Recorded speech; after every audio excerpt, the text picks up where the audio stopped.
Hi all, this is Michael from Seagod and welcome back. What are we talking about today? Today we are looking at how do you choose your exercises. In particular, we're looking at it in the hypertrophy context because in other contexts it is very determined by your exercise. So specificity is king in those cases. However, we'll have a little chat about that as well. Also, the more we go on, the more we'll understand that a phasic approach is more useful. So this is a useful video for anyone doing any kind of strength and conditioning, as hypertrophy will be useful in those contexts as well. So, what is the first thing to consider? Well, the first thing to consider is it specific enough? So does it hit the muscle I want to hit? Does it perform a similar movements to the movement I want to perform? So, for example, let's say I am a power lifter and I do squat, bench, and deadlift. Well, when I'm choosing chest focused exercises, for example, it is useful for me to choose exercises that are geared towards being similar to the bench press, right? So, for example, wider grip bench press, pause bench press, stuff like that, or even, you can include flies and stuff like that, but try to make sure that you are doing, a relatively similar movement pattern.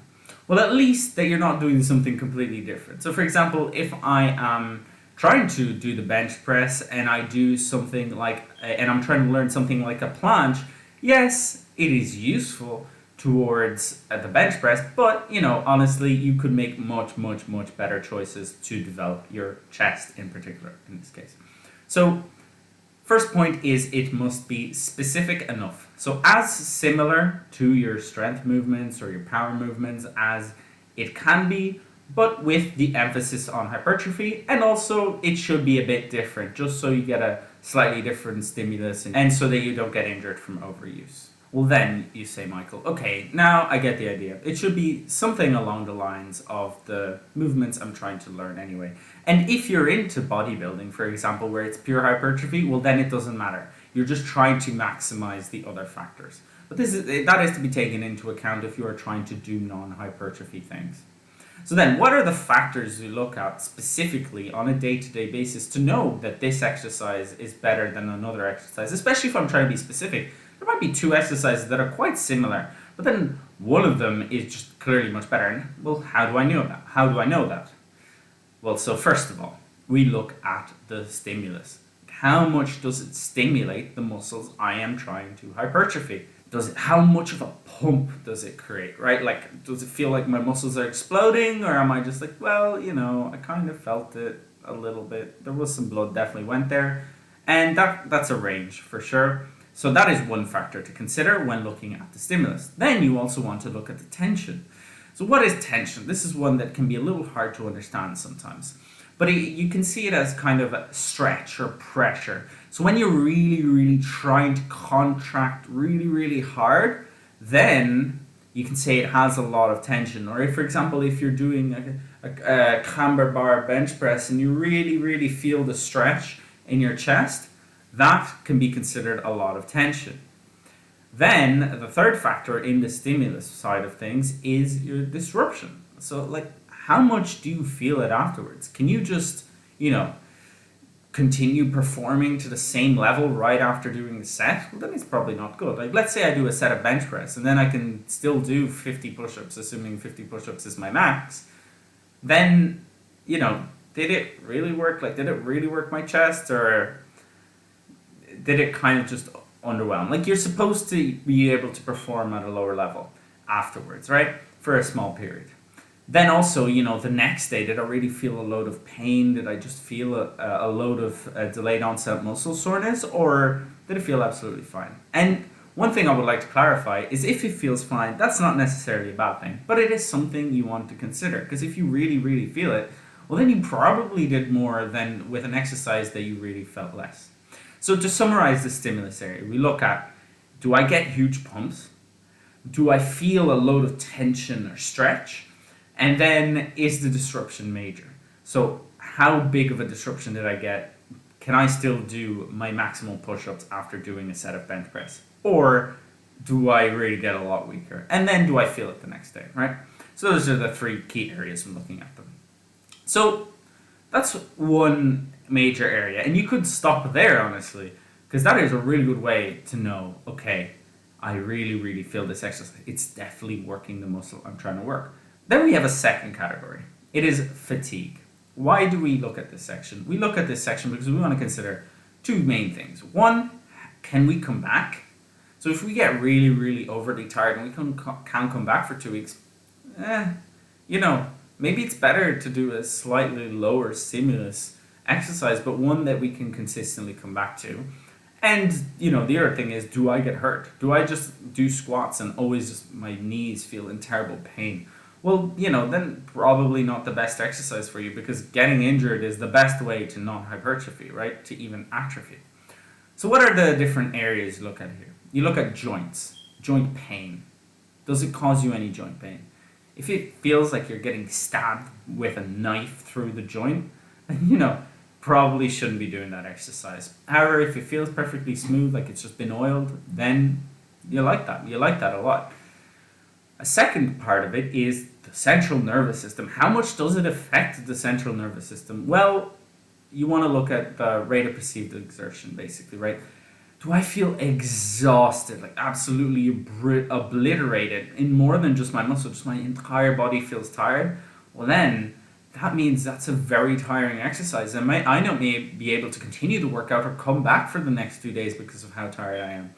So you may want to get that under check. You want to make sure that, okay, well, the better exercise for hypertrophy is the exercise where you could just, I could do an entire other workout. Sure, I got disruption and, maybe my biceps are toast, but I can go do a full set of legs, whatever, and I'm perfectly fine. That is a really, really good exercise.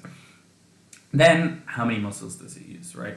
So if you're trying to specifically capture the quads, for example, if you're trying to really work the quads, but the exercise, for example, like a squat, really also uses the hamstrings and the glutes a lot, and your lower back and your general your back in general, then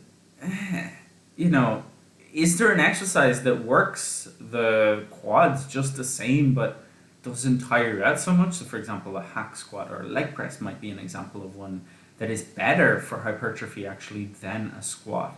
You may get a full overall more stimulus, but for that specific set, it actually would have been better to do a hack squat. And so this is definitely something to consider when choosing your exercise. And finally, we have time. This is probably actually an issue for a lot of people. We would love to live in a world where we can just spend all day in the gym, be most optimal, and be there all day. However, that is not the case. We actually need to consider, okay, how long does this exercise take me? Because if I can get quite a similar stimulus, but for a lot less time, it might be worth it because I might even be able to recover better, right? Because I have more time spent recovering. For example, a squat, you need to warm up for ages and ages and ages before getting to some proper working set. While maybe doing something like a leg press, you might only need a few or like 1 or 2 exercises of warm up depending on how much weight you have on there.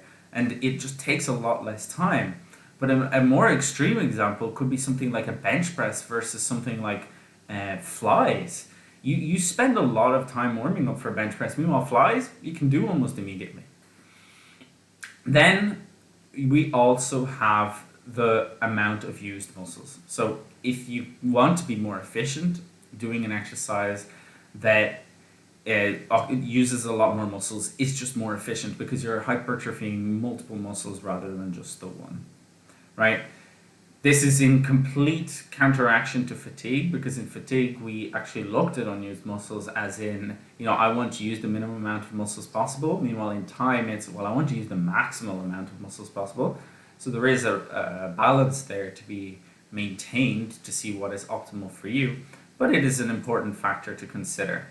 Then we also have the set time and the break time. So you might take a really long time to warm up, but then once you're in it, you can actually, the sets aren't very long and the breaks don't need to be very long.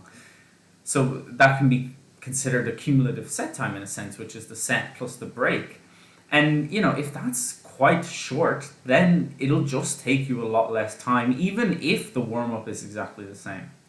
The factors so far are stimulus, fatigue, time, and specificity. There are two other things I want to go over. One is variation. So how often do I change an exercise? And this can be a whole topic in and of itself, but simply, if you make a formula out of this, which we can go over formulas that can be used in this context another day, and then one of the exercises just becomes more stimulative and less fatiguing, then you're at the end of your mesocycle, you're better off just picking that new exercise rather than sticking with this less worthy exercise, in short. Right? And then we also want to consider, when we are choosing an exercise, what are the tempo and the number of sets, for example. So one thing you can do is make the exercise harder. So you might have a bench press, but then if you pull your arms a little further apart and you pause for a second, you can consider that a separate exercise because it might be significantly more stimulative for you.